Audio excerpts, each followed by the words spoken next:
All right, guys, thanks again for joining me. This is Cats and Jams here, bringing you guys game number 2 of this awesome PvP between FnaticMSiTT1, spawning as our green Protoss player down here at the bottom left-hand corner.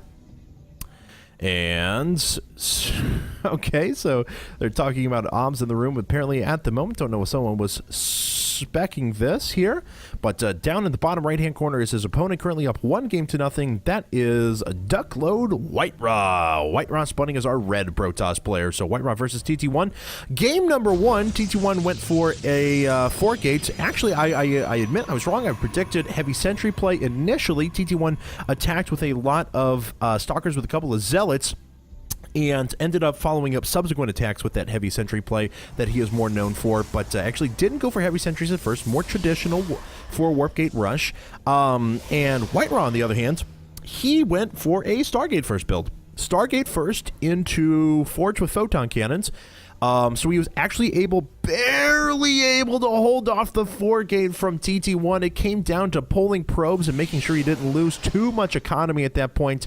But he stabilized and put down a Dark Shrine, because that's what Whiterah does. He was able to follow up with a lot of brilliant Phoenix harassment, though, trading very cost-effectively, taking off sentries that had a lot of energy on them, also picking off a bunch of probes. And TT1 was trying to expand out of that 4 gate forever and ever and ever, and Whiterah was denying it over and over again. But then Whiterah ended up just producing those DTs. He had forced TT1 to overcommit to units, couldn't go into technology, so there was no robo-up, thus no detection. And as soon as the DTs started taking out some probes, it was immediately GG. So we'll see what TT1 ends up responding with here in this game. Gateway number 1 coming up for him. Pretty predictable stuff thus far. Back on Whiterah's side of things, he is going after his cybernetics core. Both the players actually really similar timings at the moment. We'll see if Whiterah ends up going for a fast, if he ends up going for a fast cybernetics core. No, actually, or a fast second assimilator is what I actually meant to say. Sometimes mine works just a little bit faster than you can actually get the words out, but that's okay. Let's see here. Looks like Whiterah is going to scout around, see the pretty similar thing to what he's doing. I do not believe that TT1 has put up a second gateway quite yet, though. I'm curious to see what he's saving up for. Looks like that's going to be a very fast stalker, is what's going to be the case. How many workers both players have? Both players have 21 and not stopping, so no sort of a 20 probe super fast aggressive for Warp Gate Rush. Whiterah, though, on his second gate for the time being. He is producing a stalker, but he's chrono boosting out his Warp Gate technology. He doesn't have much chrono boost left, though. So this isn't going to be an outrageously fast 4 Warp Gate Rush.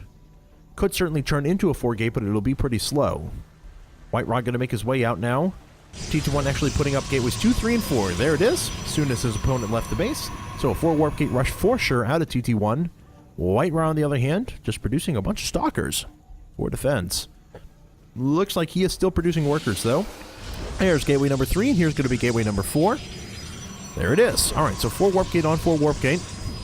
But Whiterah is going to be a little bit slower to the same conclusion. And there's going to be a moment where Whiterah has more units on the field, but as soon as TT1 warps in his first round of units, he will equalize, and then he'll be faster from there on out, unless the Warp Gate technology for Whiterah gets done in a hurry. Looks like it is currently about 13 seconds behind. It is being chrono boosted at the moment, though, whereas, well, looks like TT1's is as well. So both these players are going to finish that up here in the very near future.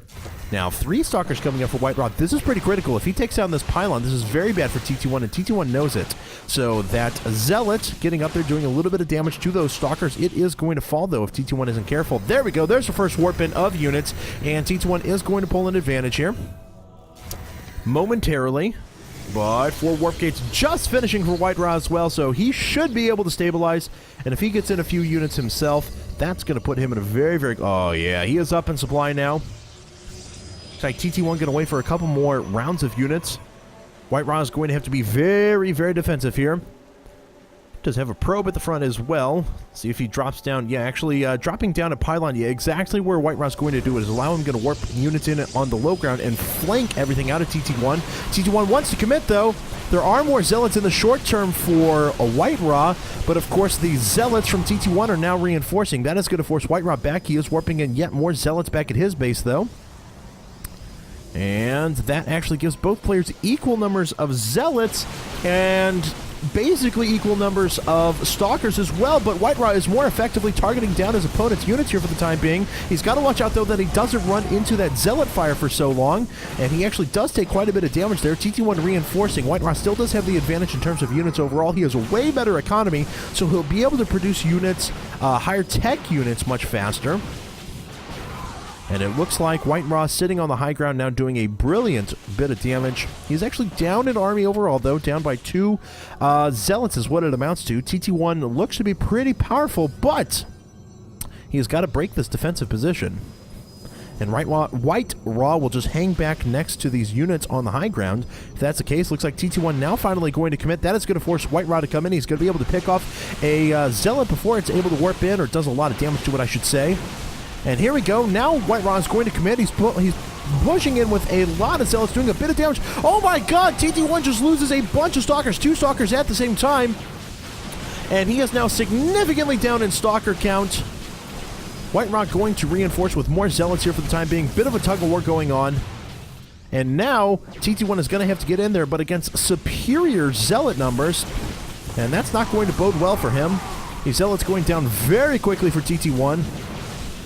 More being brought in at the moment. This is a very back-and-forth battle, but once again, whiterot does have the economic advantage, so he should be able to reinforce just a little bit faster. Oh, nice. I like this warping on the low ground of all these Zealots, but that is going to force whiterot back because he's got to watch out, otherwise his units will go down very quickly. And it looks like whiterot takes that opportunity to pick off a couple of Stalkers, actually does Stalker damage, bypassing the Zealots altogether for a little while. And both players are actually falling in units here for the time being. Zealot's getting cleaned up.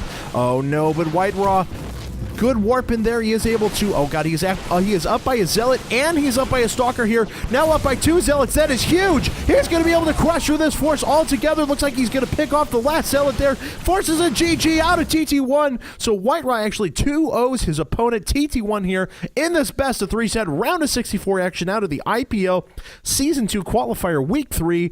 Glad you guys have decided to join me. This is Cat's Pajamas. Don't forget, if you've enjoyed the IPL, check them out, IGN.com/IPL. Also on Justin TV, YouTube, Twitter, and Facebook as IGN Pro League. You can find them at each of those websites. Just slap IGN Pro League at the end. And if you've enjoyed my commentary as well, please do be sure to follow me on Twitter, twitter.com/CatsPajamasSE2. Appreciate all the follows I get. But that's it for this match, guys. We'll catch you next time. Peace out.